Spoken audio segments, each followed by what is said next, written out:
భారతదేశంలో లోక్సభ మొదట సాధారణ ఎన్నికలు ఏ సంవత్సరంలో జరిగాయి? లోక్సభకు మొదటి సాధారణ ఎన్నికలు అంటండి.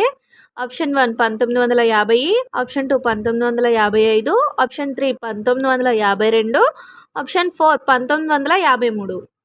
Correct answer option 3 1952. క్రింది 2 స్టేట్మెంట్లు ఇవ్వబడ్డాయి. ఒకటి అసెర్షన్ ఏ వాదన మరియు మరొకటి కారణం ఆర్ అని లేబుల్ చేయబడింది.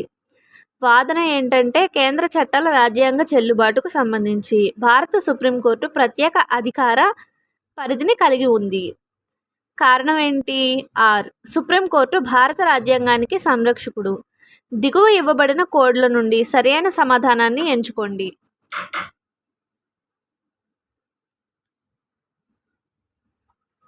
ఆప్షన్ 1 ఏ మరియు ఆర్ రెండు నిజం మరియు ఆర్